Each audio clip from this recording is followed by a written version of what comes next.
Hoje esse programa está sendo transmitido aqui de Colonial Heights, onde eu recebo um simpático grupo de alunos brasileiros para o curso de Filosofia Política. O assunto da semana, o principal assunto da semana é, evidentemente, este conflito que surgiu aí entre as Forças Armadas e a Presidência da República. Então, vem expresso pelas declarações do general Augusto Heleno e pelo apoio que recebeu do presidente do Clube da Aeronáutica, Brigadeiro Ivan Frota. Então, é claro que se existe um brasileiro que todos os outros brasileiros apoiam e aplaudem, é o general Augusto Heleno. Quer dizer, todos é modo de dizer, tem todos, exceto, né, os canalhas, os covardes e os idiotas. Eu espero, pelo bem da pátria, que essas três categorias somadas não cheguem a 10% da população. Não é isso? Então, não há nem o que discutir nesse caso, porque a integridade territorial é cláusula pétrea da Constituição e as Forças Armadas existem para zelar pela Constituição e não pela pessoa do seu Lula e do seu grupo. Tá entendendo? Então, aí não há discussão. O que o general falou é o certo, tinha que falar, tá certo? Cumpriu a sua obrigação de brasileiro e de oficial das Forças Armadas. E quem não gosta, que vá tomar no cu. Essa que é a verdade. Né? Agora, nesse caso, parece que o governo afinou aí, botou o rabo entre as pernas, evidentemente não quer um conflito direto com as Forças Armadas. Mas, porém, preparem-se, ele afina e é que nem a cobra, né? Que ela se enrola para dar um bote depois, quer dizer, vai estar preparando alguma. Né? Agora, enquanto está todo mundo discutindo aí o negócio da Amazônia, vejam o que o governo brasileiro está fazendo passar aqui. Uma notícia da agência italiana EFE. O governo brasileiro considerará visto para os companheiros e companheiras de estrangeiros com uniões homossexuais estáveis, antes limitadas à condição de cônjuge homem e mulher, informou hoje a Associação Nacional de Estrangeiros e Imigrantes do Brasil. A entidade declarou em comunicado que o governo federal, através do Ministério da Justiça, enviou ao Ministério da Casa Civil o projeto que modifica o Estatuto de Estrangeiro para dar ao companheiro do imigrante, sem distinção de sexo, os mesmos direitos de casais heterossexuais. O documento, agora aqui é mais importante também, o documento pretende também vetar a expulsão de estrangeiros que tenham companheiros brasileiros do mesmo sexo. Né? Isso quer dizer o seguinte, o sujeito vai aí, né, vai, o sujeito da China, do Japão, dos Estados Unidos, da França, da casa do caralho, né, vai aí, se instala no Brasil, comete um monte de delito, daí arruma um traveco, tá certo? E pronto, arruma um companheiro traveco, vive lá com o traveco 3 meses, 6 meses, 5 meses, porque a tal da união estável não está definida, né? Quer dizer, um relacionamento de 20 minutos pode ser uma união estável. Arruma lá um traveco e daí não pode mais, né, expulsar o sujeito do território nacional e nós vamos ter que aguentá-lo. E o coitado do traveco vai ter que sustentar o desgraçado. Né? É isso que vai dar. Agora, notem bem, o importante aqui, sempre tem, nessas horas, que as pessoas que são cristãs, moralistas, etc., elas ficam, vamos dizer, assustadas com a promoção do homossexualismo. Mas, olha, por baixo da promoção do homossexualismo tem um treco muito pior. Mas muito pior, que não tem nada a ver com sexo, que é a adoção dessa nova técnica legislativa, que através de mudanças de regulamentos administrativos, você consegue fazer passar leis que, se fossem discutidas no parlamento, jamais passariam. Então, no caso, você sabe que no Brasil não existe o casamento gay. Ora, ele não existe, mas ele começa a ser fonte de direitos. Ele funcionando como fonte de direitos, ele informalmente já existe. Tá certo? E mais tarde, a lei não terá como negar retroativamente esses direitos já existentes. Quer dizer, através deste truque, o casamento gay passa a ser oficial no Brasil, sem precisar ser lei, sem precisar ser discutido no parlamento, nem coisa nenhuma. Note bem, outro dia eu escrevi que este tipo de coisa é a técnica legislativa mais usada no mundo de hoje. Isso foi inventado, né, por engenheiros sociais e planejadores da ONU, da nova ordem mundial, que são muito espertos e que já aplicaram isso até em casos mais graves, como, por exemplo, aquele da poligamia na Inglaterra. Na Inglaterra, evidentemente, não existe casamento poligâmico. Tá certo? Se um deputado né, aparecer lá na Câmara dos Comuns, na Câmara dos Lordes, com um projeto de poligamia, eles vão bater nele. Então a poligamia jamais seria aprovada na Inglaterra. Então o que fizeram? Pegam um departamento, que é o departamento lá da Previdência Social, né, e a Previdência Social baixa lá uma mera portaria, que não será discutida, né, que vai ser o fato consumado, determinando que o sujeito que tem casamento poligâmico, ele receberá uma pensão para cada uma das esposas. Tá certo? Então, o casamento poligâmico não existe, mas é fonte de direitos. Como a coisa não pode ser fonte de direitos, sem mais dia, menos dia, virar um direito de elemento, então fica aí oficializado o casamento poligâmico, né, na Inglaterra, sem ter sido discutido. Pior ainda, num artigo de tempos atrás, eu lembrei que parcelas inteiras da administração, da segurança nacional britânica, foram transferidos para a comunidade europeia, sem que o povo, sem que fosse discutido, sem que fosse nem mencionado no parlamento. Também foi uma mudança de regulamento, uma repartição. Daí, quando foram ver, 82% dos ingleses não tinham a menor ideia de que aquilo tinha acontecido. Então, essa é a técnica legislativa hoje em dia. Prestem atenção, quer dizer, vocês ficam preocupados com as discussões no parlamento, com os debates públicos. Tudo que for importante vai passar assim. E esta coisa da raposa Serra do Sol, que agora deu esse bafafá todo, mais dia, menos dia também vai passar assim, por baixo do pano, sem que ninguém repare. Isso é a norma hoje em dia. Isso quer dizer que o sujeito falar de democracia, na situação atual, quer dizer, de uma democracia, chamada democracia de massas, onde os burocratas e administradores decidem tudo, tá certo? É uma palhaçada, não tem mais democracia nenhuma. Vamos ver que tem alguém na linha aí? Alô? Olavo? Alô? Alô, Olavo? Quem é? É do Luiz Guilherme de Campinas, tudo bom? Não ouvi o seu nome. Luiz Guilherme de Campinas, tudo Luiz bom? Guilherme, tudo bem? Tudo bem. Eu estou ligando só para duas coisinhas rápidas. Eu queria, como tem muita gente de Campinas ligando, eu queria avisar que tem um grupo que eu participo chamado Vigilância Democrática, que é um grupo mais ou menos aos moldes do canal da Democracia Representativa, que tem dois objetivos. A curto prazo, a gente quer desacelerar o avanço comunista, né? Parar é impossível. E a longo prazo, tentar influenciar a cultura brasileira de maneira a, junto com o senhor e com outros grupos, tentar mudar isso que está acontecendo. Então, eu queria Muito bem, vou em frente, parabéns. Eu queria pedir para o pessoal aqui da região entrar no nosso site, que é www.vigilanciademocratica.org, e entrar em contato com a gente para ajudar a gente nessa tarefa. Muito bem, tem todo o meu apoio, vai em frente. E eu queria pedir também para o senhor comentar sobre os dois homens corajosos da semana, né? Que é o general Heleno e o Papa, que foi lá na ONU, falou umas verdades, além de ter batizado um muçulmano. Eu queria que você comentasse tanto do Papa quanto do general Heleno, que defendeu as fronteiras nacionais. Acabei de falar do general Heleno, do Papa vou falar daqui a pouquinho. Ok, obrigado. Obrigado eu. Agora aqui, o Luiz César Andrade me manda aqui um e-mail dizendo o seguinte, que o artigo 5º da Constituição Federal, que diz que inciso 23, que diz que a propriedade atenderá à sua função social, que de fato isso é um truque, que com isso o nosso sistema legal confere a esses grupos de interesse legitimidade para tomarem a posse de terras de jeito honesta por meios violentos, truculentos e desonrosos. Mas o artigo, você tem toda a razão, Luiz César, o artigo foi feito exatamente para isso. Né? Quer dizer, a lei já faculta o exercício do crime. Agora, os métodos de mudança legislativa e política que os caras têm hoje são de uma sutileza e de uma malícia que dá vontade de bater.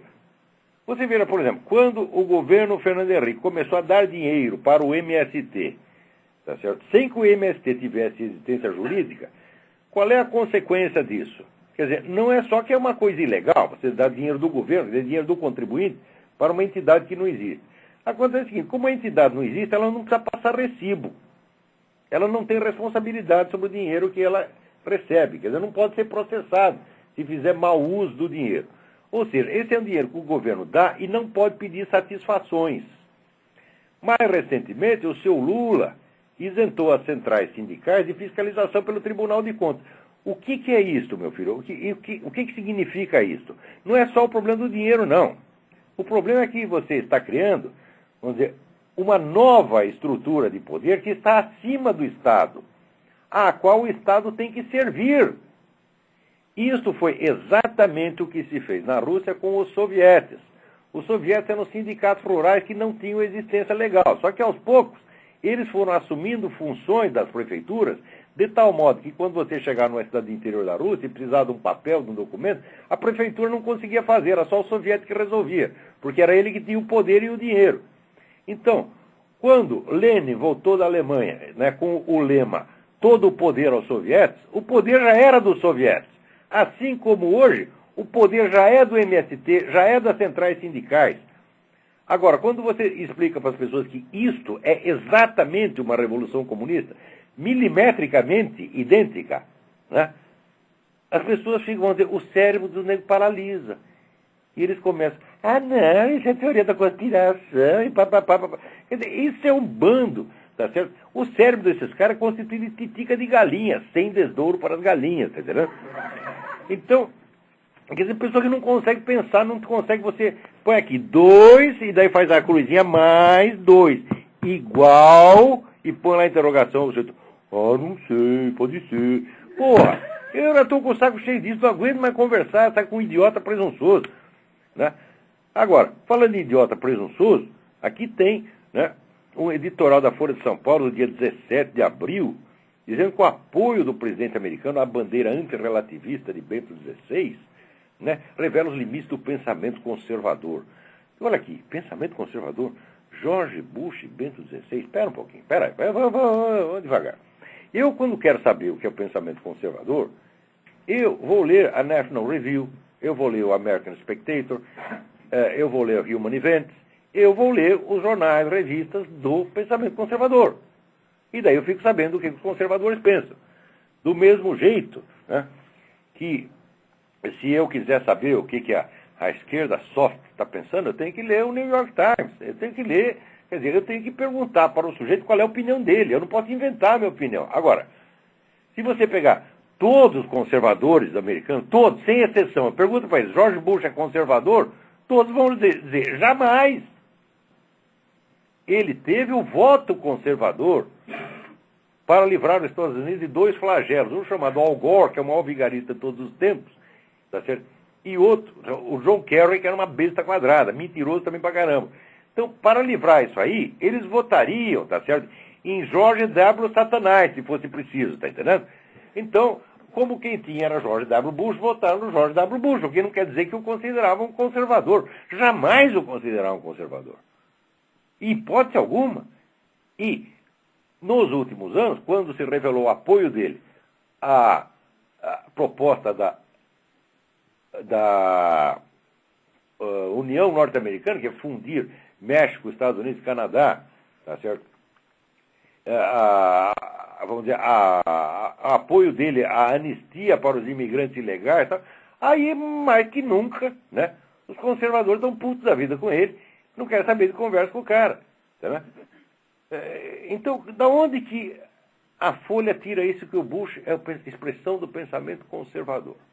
Né? Quanto ao Papa Bento XVI, é o seguinte, se você quer saber o que a ala conservadora da igreja pensa sobre o Papa Bento XVI, você tem que ler as publicações e ver os sites do movimento conservador na igreja. Tá certo? Então, esse site se divide em 2 tipos. Um que diz, olha, não confiamos nesse indivíduo, mas ele é o Papa, então nós vamos obedecer. Tá certo? E outros que dizem, não confiamos nele e nem sequer o aceitamos como Papa. Por quê? Ele escreveu, tem certos escritos dele de outras épocas que são escritos, francamente, heréticos. Então, como a eleição de um herege para Papa não é válida, eles concluem que o Bento XVI não é nem Papa. Isso eu estou falando, as 2 áreas do pensamento conservador. Tem uma que obedece, né, o Papa, sabendo que ele não é lá essas coisas. Mas vamos ver, bom, já que ele foi eleito, esperamos que o Espírito Santo o inspire e que ele faça as coisas direito. E o outro que nem confia e nem obedece. Isso é o que a ala conservadora pensa sobre Bento XVI. Então, George Bush e Bento XVI, só são conservador para a Folha de São Paulo.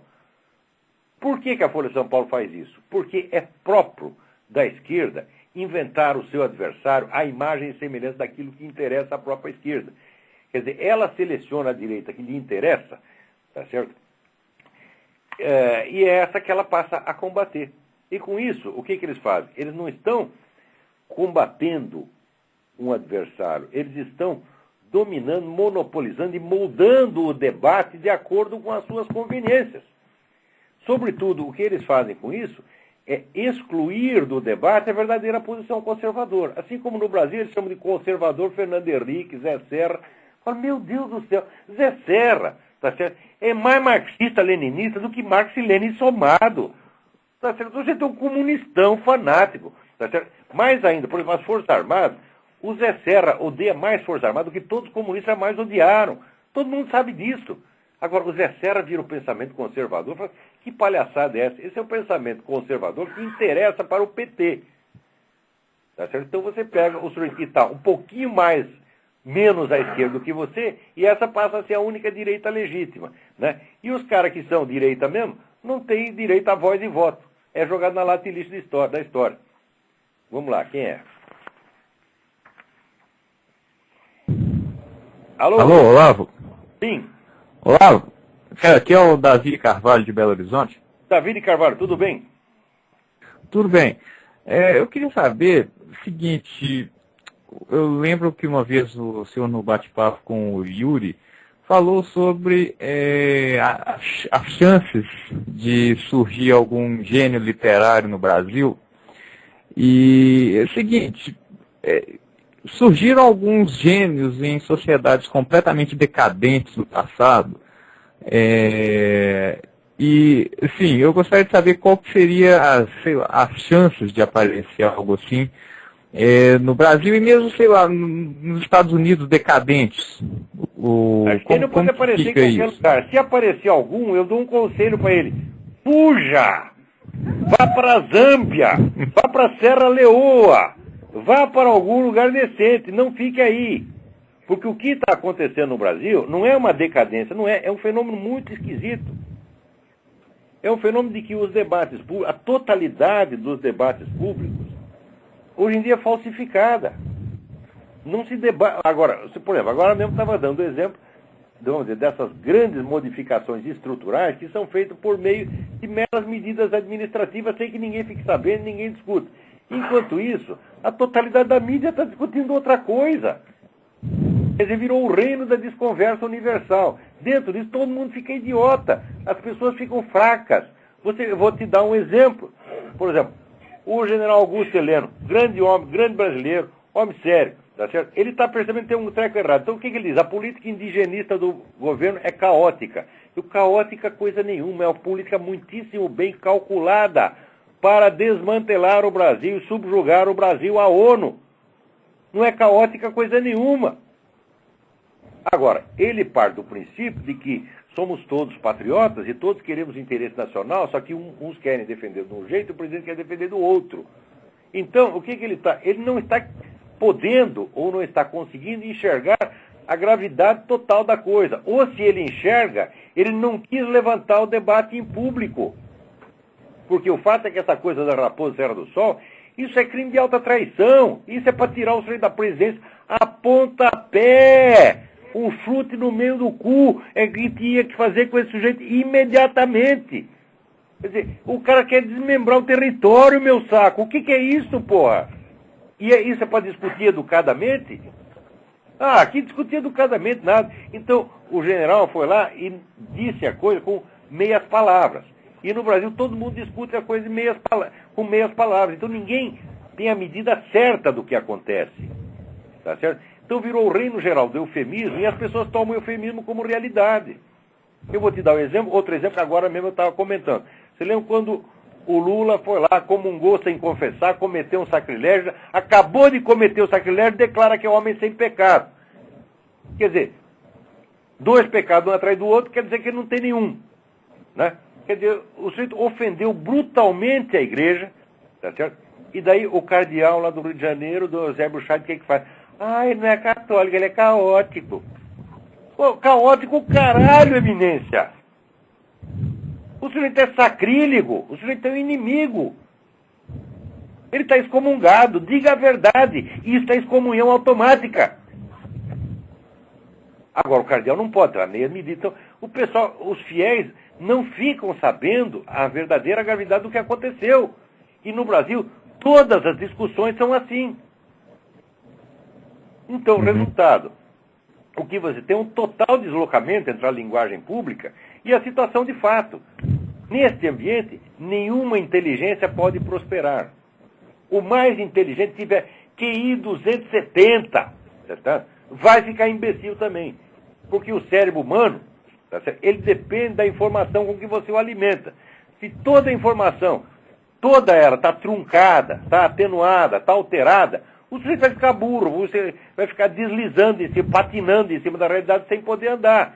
Então, se você é inteligente, meu filho, saia correndo, vá para algum lugar onde pelo menos você tem informação, onde você fique sabendo o que está acontecendo. Aqui nos Estados Unidos, é de mentirosos, mas aqui você consegue saber as coisas. No Brasil é impossível. Mas, bom, e aquele que, porventura, pegar digamos, um programa de estudos e sabe ler inglês e acompanha as notícias no exterior, ele vê que o que está acontecendo aqui no Brasil é uma palhaçada e ele vive amado. Não é tão fácil. Você não pode isolar uma alma do ambiente cultural total. Para fazer isso, você precisa ser um super-homem. Precisa ser uma seta. Você está entendendo? Quer dizer, esse é um desafio interior. Veja que eu o enfrentei 40 anos atrás, quando a situação não estava nem um centésimo do que está hoje. E sofri como um cão. Então eu vejo com a situação hoje, tá certo? Que sou gente tem uma vontade de ferro, sou o nego mais persistente que eu conheço, tá certo? Chego a ser obsessivo, tá certo? Eu aguentaria hoje falar, não, eu pediria pinico, tá certo? Porque hoje, se você começa a pensar umas coisas diferentes, você não tem nem com quem conversar. As pessoas, e se for conversar, a pessoa não entende o que você está falando. Pois olha, se explicar mais claro do que eu me explico, com toda a experiência que eu tenho, com 40 anos de jornalismo em língua portuguesa nas costas, né? Explico tudo direitinho, as pessoas não entendem, saco. Agora você imagina um jovem de 18 anos, né, tentando conversar com a namorada, ela já começa a olhar ele esquisito, tá certo? E daí... isso aí, eu sei como é que é. Você sabe como que é. O negócio é fogo, não é brincadeira, não. Bom, eu tenho uma pergunta final, ela pode ser meio cabeluda, eu não sei sozinho, isso não dá, Davi. O que tem que fazer é o seguinte, se você conseguir formar grupos de pessoas afins, daí você pode se fortalecer. Mas acontece que no Brasil, veja o tamanho do Brasil, né? Se você pudesse reunir as pessoas, você pega as pessoas de maior talento e que tem maior sinceridade, você vê mais pureza de intenção, etc. Reúne essas pessoas para que se fortaleçam. Só que é o seguinte, um está no Pernambuco, está no Rio Grande do Sul, está no Amazonas e não tem dinheiro para se juntar, porra. Você veja, uma vez eu fiz um estudo com os meus alunos no Rio de Janeiro de quais eram os fatores que fomentavam esses grandes surtos culturais do passado. O fator número 1, tá certo? Era a convivência direta entre as melhores pessoas. Como aconteceu, por exemplo, em Viena, ou na Universidade de Paris na Idade Média. E como aconteceu no Brasil, no Rio de Janeiro, no Brasil dos anos 30 e 40, que era realmente a cidade maravilhosa. Todo mundo convergia para lá. Né? Você veja a história, por exemplo, comovente do meu falecido amigo Herberto Salles, tá certo? Que escreveu lá um esboço de romance e mandou para o Aurélio Buarque de Holanda, no Rio de Janeiro. O Herberto Salles morava no interior da Bahia, né? E mandou esse romance para o Aurélio Buarque de Holanda, que era um sujeito já famoso. Então, o Aurélio leu aquilo e disse, venha para cá, meu filho, venha para o Rio de Janeiro. Aqui você vai ter um ambiente. Então, você chegar no Rio de Janeiro, tem aquele bando de escritores sérios, responsáveis, tá certo? Artistas conscientes, que criavam um meio para você e ali você podia florescer. Hoje não tem nada disso. Tá horrível. Sai correndo ou homem. Eu já vi várias situações em que... Vai ser prêmio Nobel de elasticidade escrotal. Meu Olavo, eu tenho. Quer dizer, realmente não faltaram ocasiões em que, digamos, numa roda de amigos assim, mesmo assim, o pessoal tá falando uma coisa e eu tô pensando outra já, porque assim, não tem Mas a nem gente por tá onde falando uma coisa, os começar. caras estão falando uma coisa, a gente tá pensando outra, ele acaba ficando maluco. Falando sozinho. Eu fiquei falando sozinho anos a fio. Mas eu sou um caso especial. Olavo, eu tenho uma segunda pergunta, eu vou fazer e vou desligar. Talvez seja uma pergunta. Pode ser uma pergunta meio cabeluda, mas é o seguinte.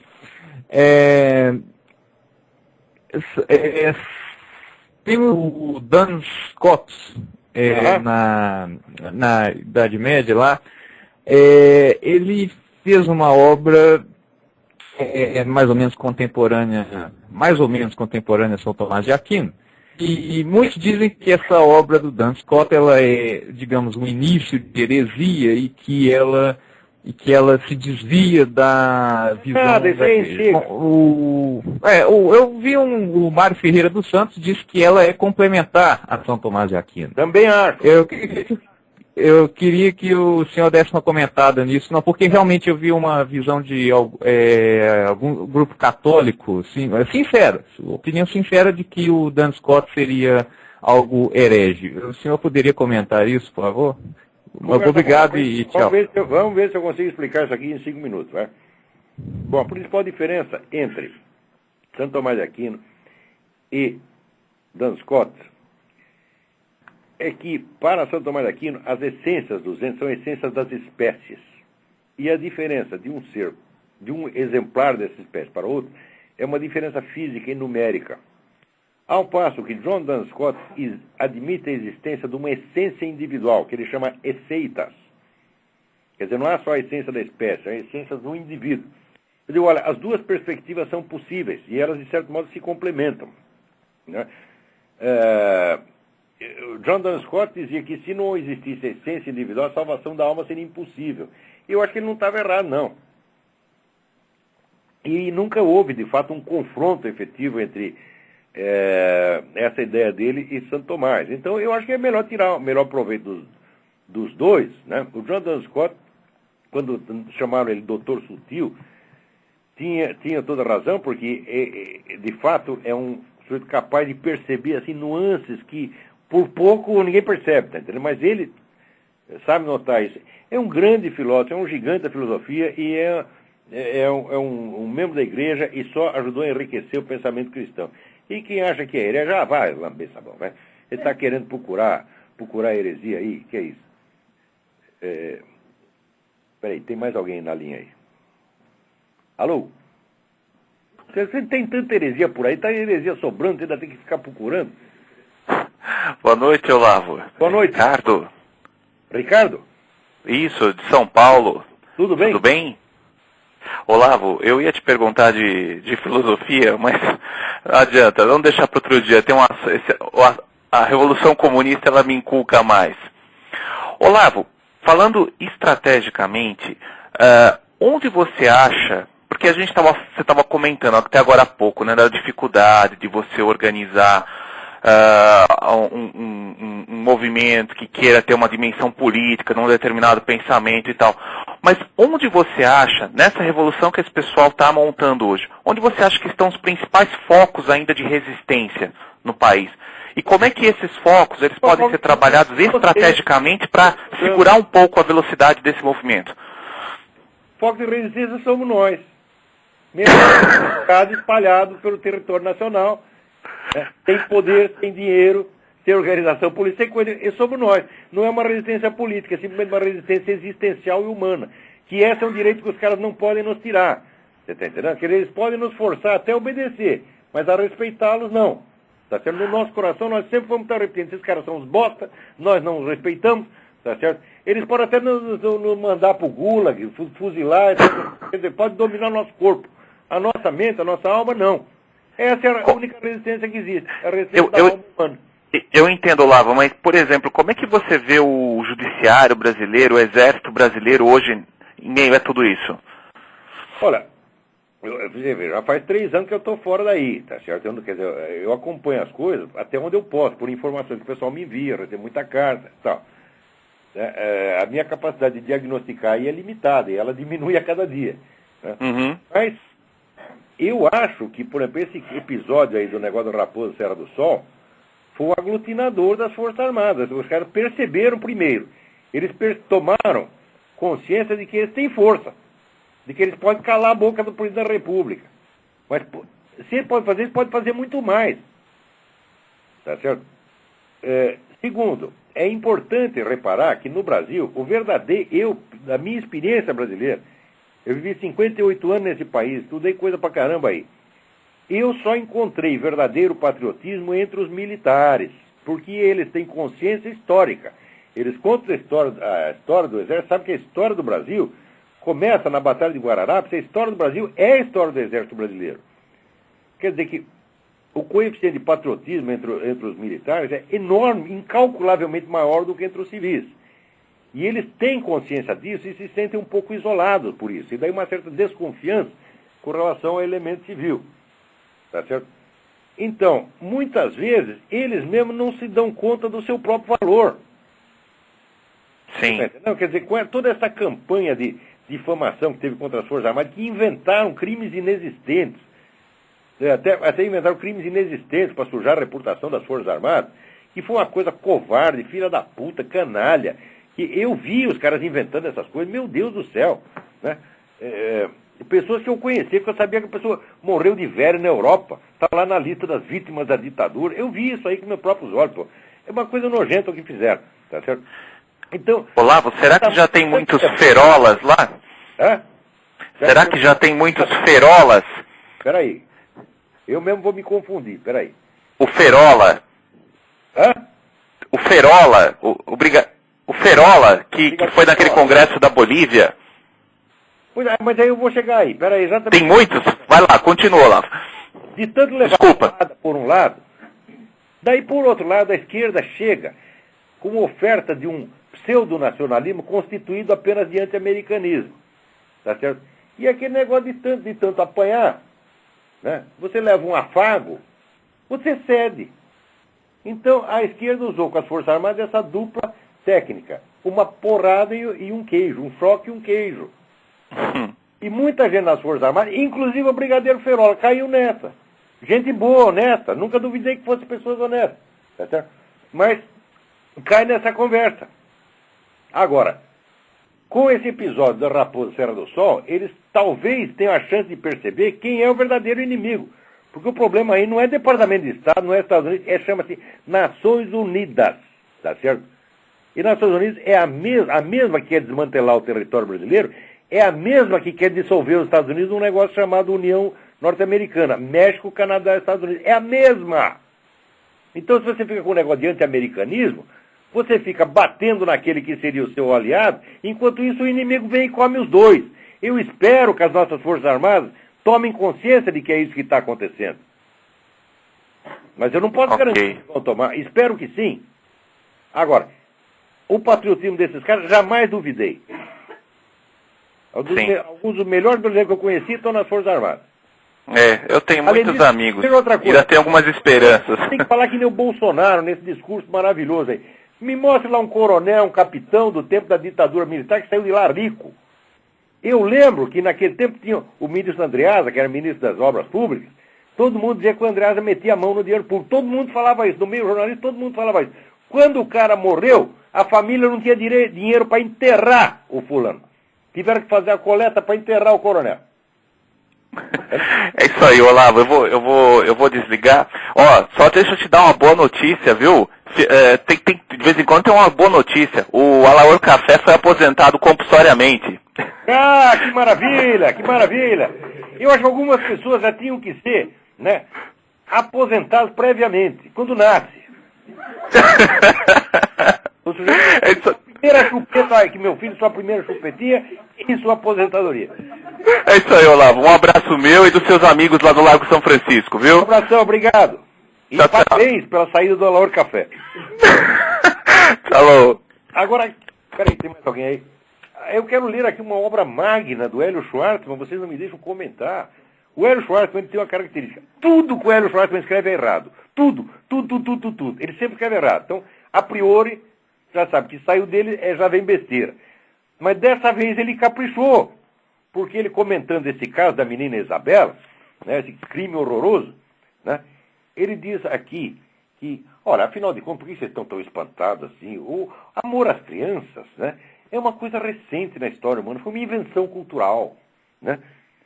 Ele até cita aqui o historiador francês Philippe Ariès, mostra as mudanças culturais que estão por trás do amor que hoje sentimos pelos nossos filhos. A ideia de que os filhos devem ser amados é, antes de mais nada, uma criação recente. Durante a Idade Média, era menos do que uma abstração. Em sua configuração moderna, o conceito só surge na Europa nos séculos XVI e XVII e entre os mais ricos. E ele se dissemina pelos outros estratos apenas em finais do século XIX e início do XX, quando as taxas de fecundidade e mortalidade infantil baixam significativamente.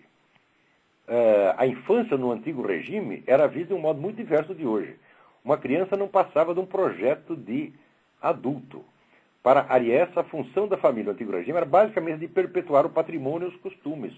Então, o amor ao filho só vai se desenvolver plenamente com o advento da família burguesa.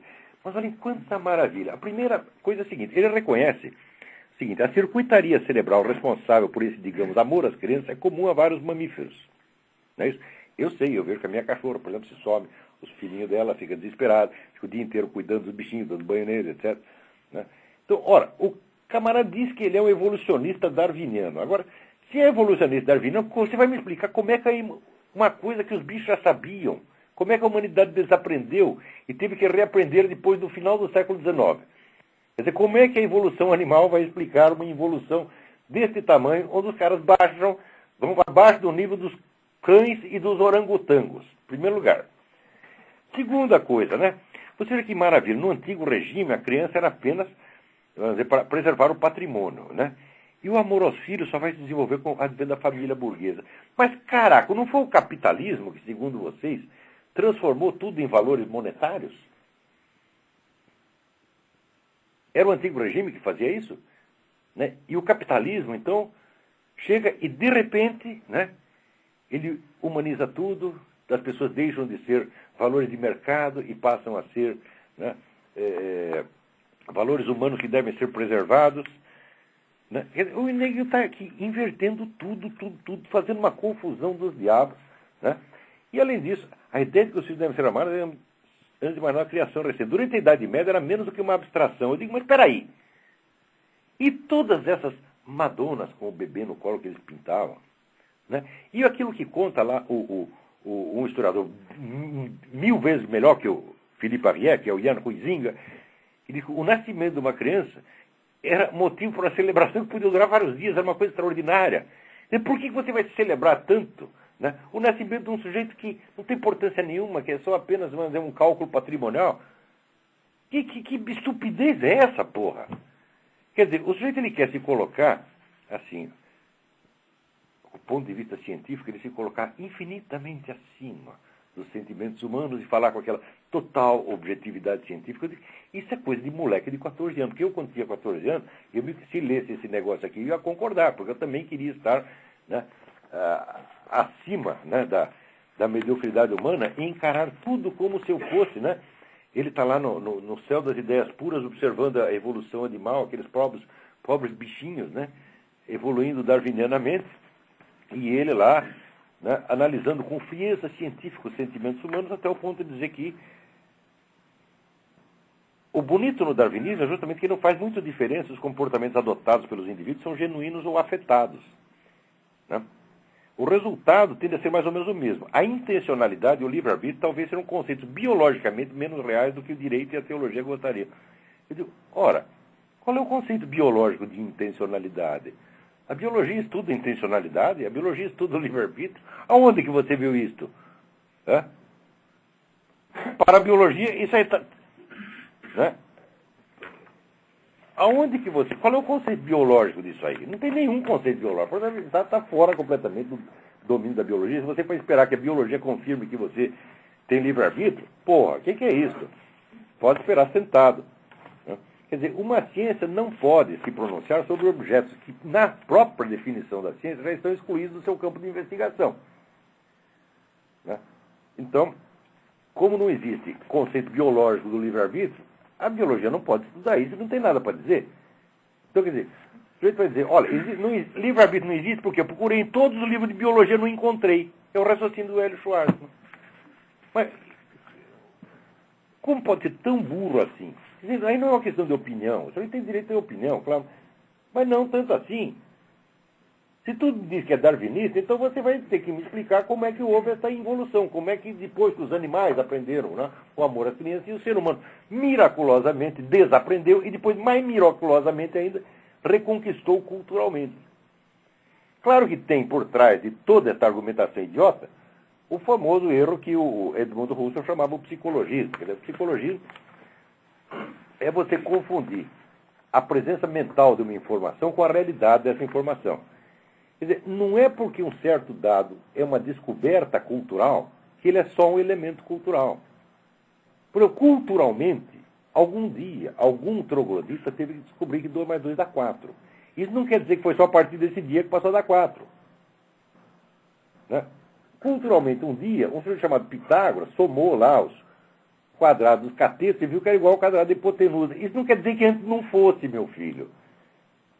Quer dizer, mesmo que uma certa possibilidade humana tenha sido culturalmente descoberta a partir do dia X, não quer dizer que ela só existisse a partir daquele dia. Quer dizer, você está confundindo, né, a estrutura humana com a sua descoberta pela cultura. Quer dizer, é uma coisa tão elementar. Agora, esse conselho editorial da Folha, é assim... É uma reunião, assim, uma assembleia de jumentos, que é uma coisa... Né? Ó, outro argumento aqui do Hélio Schwartzman, né? Que ele está falando, não podemos erigir absolutos nem para a lei, nem para o pensamento. E ele mesmo acaba dizendo, eu não sou relativista absoluto. Fala, não. Se não podemos erigir absolutos nem para a lei, nem para o pensamento, então todos os absolutos estão excluídos. E isso é exatamente o que é o relativismo absoluto, ao qual você diz que não adere. Não podemos erigir absolutos, nem para a lei, nem para o pensamento, sem escancarar as portas para os piores fanatismos. Se o direito à vida, desde a concepção, é sempre, e em todo caso, inegociável, torna-se lícito e até virtuoso assassinar médicos que praticam o aborto. Ora, que eu saiba, quem diz que a vida é sagrada desde a concepção é a igreja. Agora, me procura algum mandamento da igreja que diga que é lícito pecar contra o pecador. A igreja jamais disse isso. De onde que você tira a relação lógica, tá certo, entre a sacralidade da vida e o crime, tá certo, cometido supostamente em defesa dela? Quer dizer, você está vendo uma coisa como consequência lógica da outra. Quer dizer, a ilicitude do aborto corresponde para a sua cabecinha à licitude do homicídio. Ora, porra, isso aqui... O meu cachorro sabe que não é assim. Ele tem alguma noção de lógica. Né? Agora, esses camaradas da Folha são tudo iluministas. Né? Existe um estudo maravilhoso do chamado Paul Elie, que chama A Idade de Minerva, que é sobre iluminismo. Então, o subtítulo é A Razão Antirracional. Né? Então, a suposta razão iluminista era apenas um estereótipo inflado pra caramba que destrói a possibilidade da razão mesma. Tem um artigo que eu vou publicar esta semana, vou explicar isso direitinho.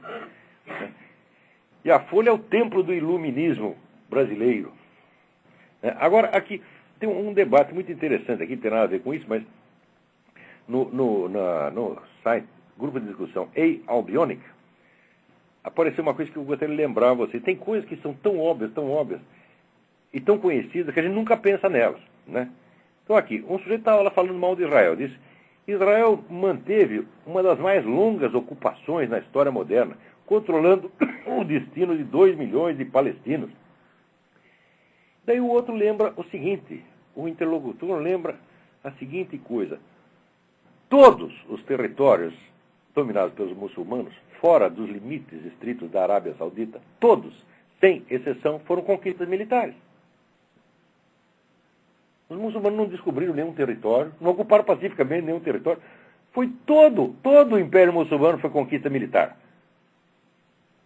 Então, se a conquista militar é ilegítima, então eles é que têm que desocupar.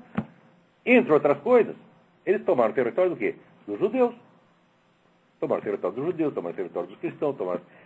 território dos hindus, etc, etc. Então isso aí, seja você pró-Islã ou anti-Islã, isso aqui é um fato histórico e não tem como negar. Agora, só mais recentemente, só no século XX, foi que o Islã começou a se expandir através de um segundo meio que não é militar, que é a imigração. Mas a imigração é calculada como um instrumento de ocupação também. Então, quer dizer, por que só o Islã pode ocupar militarmente os lugares e Israel não pode? O que é isso, porra? Mas é uma coisa tão óbvia. Pô, eu mesmo que estudei isso anos a fio, nunca tinha lembrado de pensar isso. Não existe território islâmico fora da Arábia Saudita que não tenha sido ocupação militar. Isso abrange até a Europa. Se não tivesse expulsado os caras de lá, eles estavam até hoje. Na Portugal, na Espanha, no sul da França, etc, etc. Aliás, com o negócio de escravidão também. Esses foram os campeões da escravidão universal, que desde o século 7, 8, eles já estavam escravizando gente na Europa. Não é isso? E mais ainda, dessas tropas muçulmanas que foram na Europa, tem uma boa parte de negros africanos. Tanto que a expressão mouro é uma expressão difusa que significa tanto árabe quanto negro. Então os mouros chegavam lá e escravizavam os caras na França, na Inglaterra, na Espanha e levavam para ser escravo na Meca. Isso, 8 séculos do primeiro português chegar na África.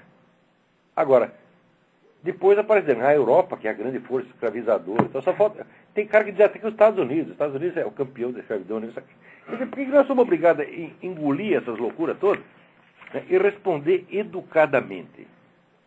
Né? Ora, porra. Agora, tem aqui uma carta muito interessante do Vinícius Oliveira. O que o senhor pensa a respeito de certas soluções totalizantes para a civilização universal? Antes no Brasil só se conhecia o comunismo e o nazifascismo, mas hoje, em termos de fragmentação, começa a despontar no universo underground da internet, em pequenos sites e blogs, uma miríade de propostas totalizantes para salvar o mundo. E eu acho que tem que internar todos os seus autores. O sujeito para mim falou em solução global. Você fala solução global, eu saco do meu rolo de papel higiênico. Porque eu sei que vem merda por aí. Ninguém tem capacidade para solução global, para coisa não. A solução é local e limitada por definição. A solução do que quer que seja. Agora, no Brasil, todo mundo tem que ter no mínimo um projeto de Brasil. Você é candidato a vereador em São Tomé das Letras. O que pergunta para ele? Qual é o seu projeto de Brasil? Quer dizer, o que é isto? Né? Quer dizer, a ideia de soluções globais é a base do pensamento totalitário. Quer dizer, o que é um totalitarismo?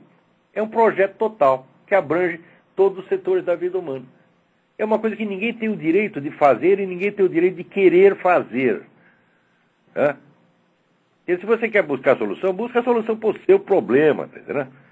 Agora está aqui. Há quem pense que o mundo deve ser totalmente islamizado, segundo as doutrinas de René Guénon e companhia, aos que propõem o cristianismo ortodoxo como solução universal, os católicos de sempre, além das combinações esdrúxulas que mesclam nazismo, islamismo, nazismo, budismo e islamismo.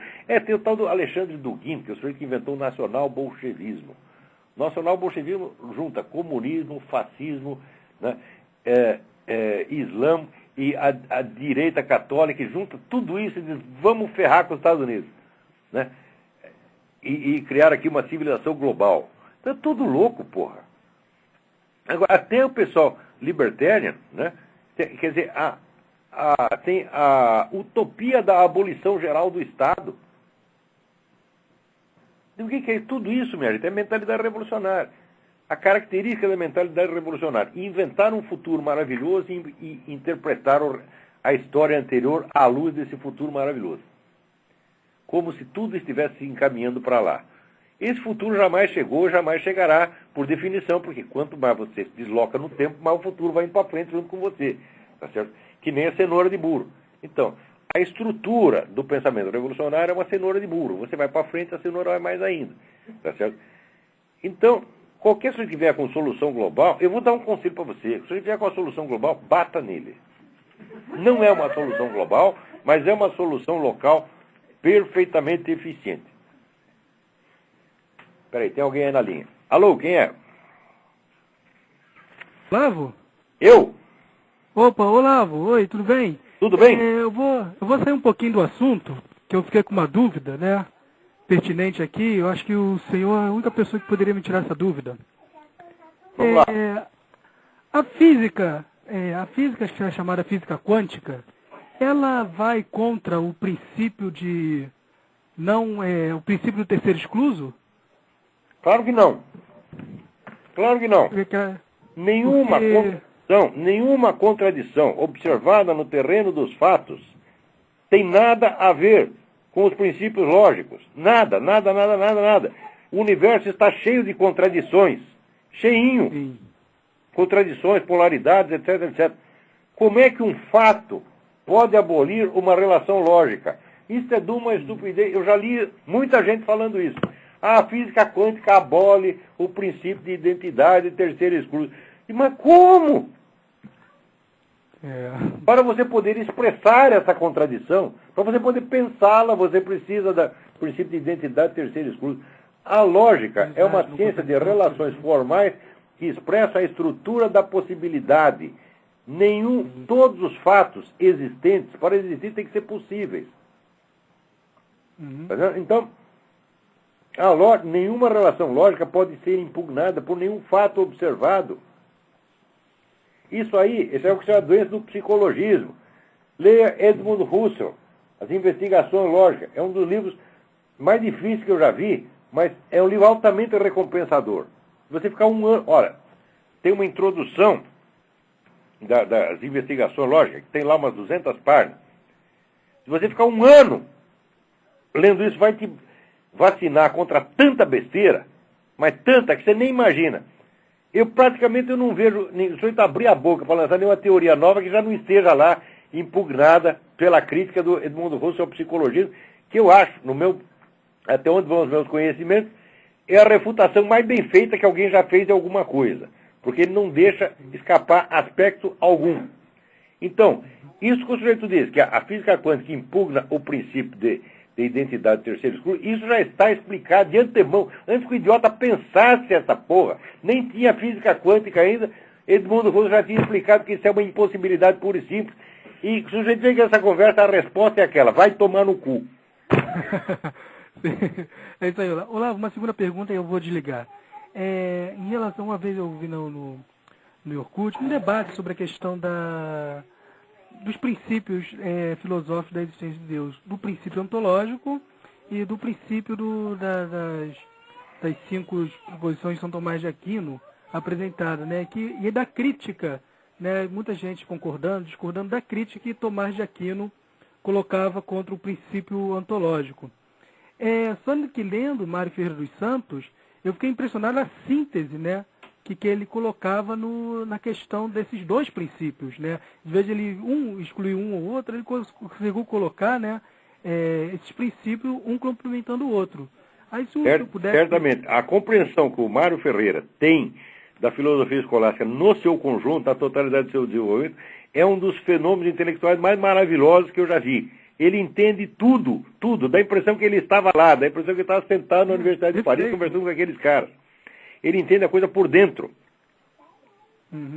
Porque a gente vê que ele faz um salto, vai de Parmênides para poder salvar, para poder combinar com Tomás de Aquino, para poder combinar com Santo Anselmo, vendo que não há uma contradição, que o Tomás de Aquino fez uma crítica, né, que essa crítica não é absoluta em relação ao princípio. Não é mesmo. Não é mesmo.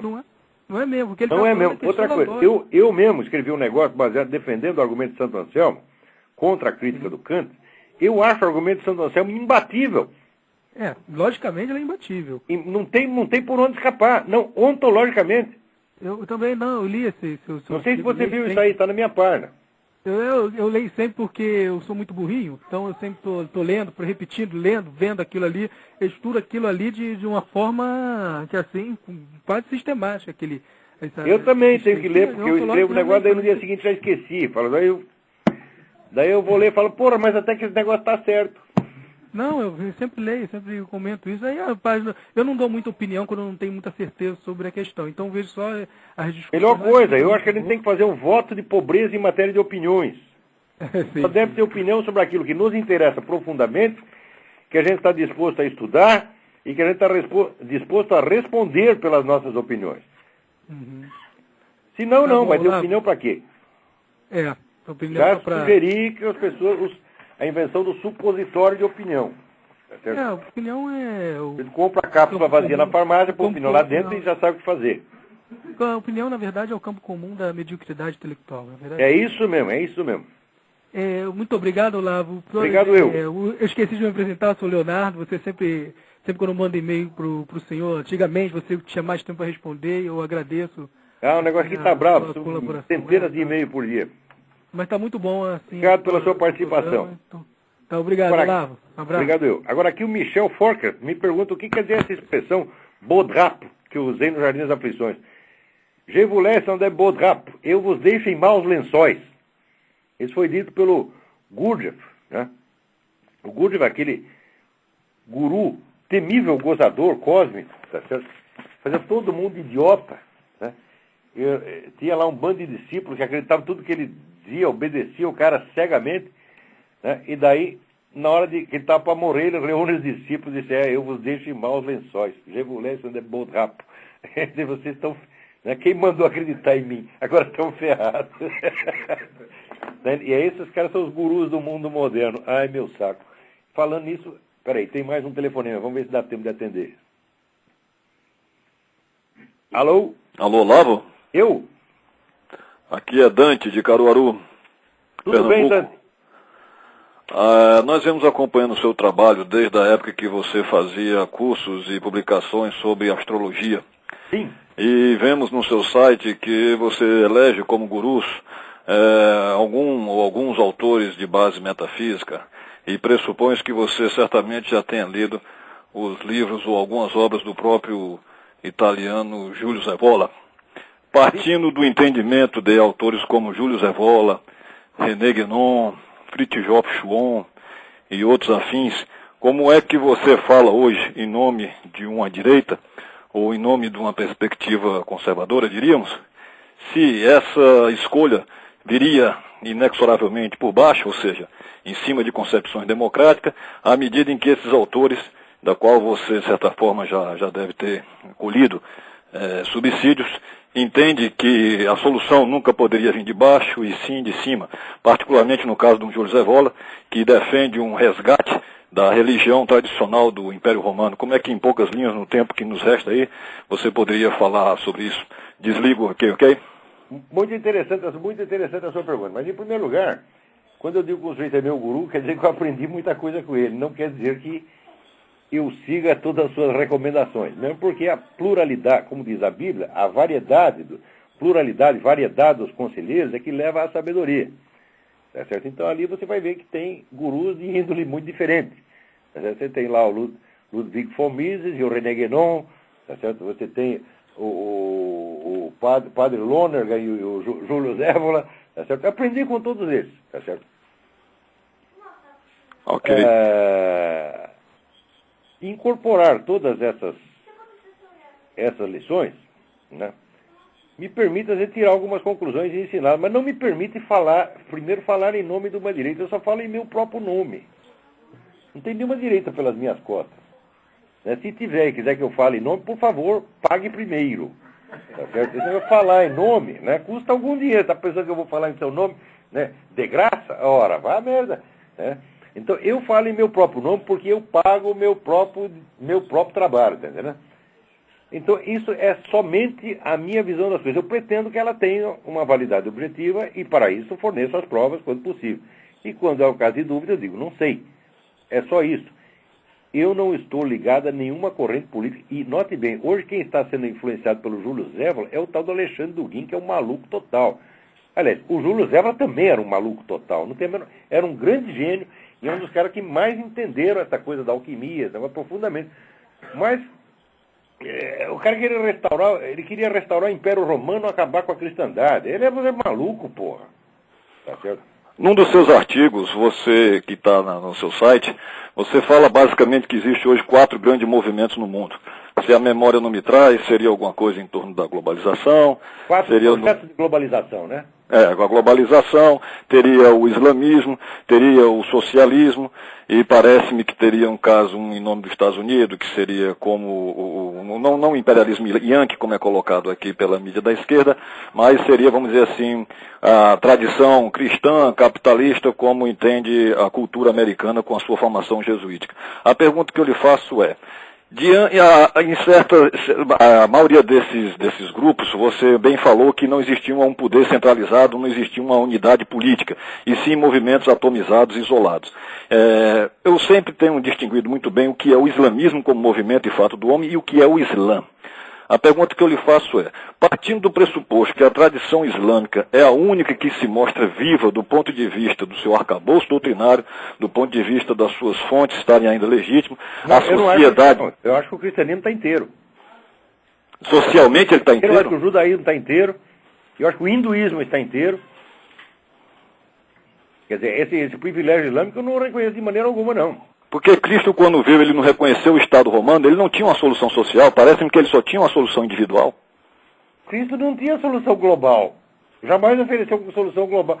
Olha, você está dizendo, muitos são chamados de poucos escolhidos, ele já está dizendo, a priori, não há solução global. Tá? Há solução para alguns que quiserem. Se o próprio Cristo, né, limitou a esfera da sua ação àqueles que a aceitavam voluntariamente e de coração, por que vai qualquer tecnocrata bunda aí da ONU dar solução global? Né? Quer dizer, seja inspirado pelo globalismo, pelo islamismo, pelo socialismo, pela América, qualquer coisa. Veja, a proposta americana, vale a pena espalhar a proposta americana para o mundo? Claro que não. Também é outra solução global. Nós vamos implantar a democracia, né, americana na China. Não vai dar, porra. Quer dizer, quanta pretensão. E eu acho que o grande problema são as soluções globais. O mundo estaria melhor se não tivesse tanta gente tentando melhorá-lo. Quer dizer, isso é uma psicose que foi inserida na cabeça do mundo pelo próprio movimento revolucionário, a mania das soluções globais e das grandes utopias. Nós temos que baixar a bola, entendeu? Então, agora, falar em baixar a bola, nós já temos que baixar a bola aqui que o nosso horário Tá bom, boa noite. Obrigado pela sua colaboração. Até mais. Se eu não respondi direito a sua pergunta, você volta a semana que vem. Um abração. Inshallah, tá. Boa sorte para todos, até a semana que vem.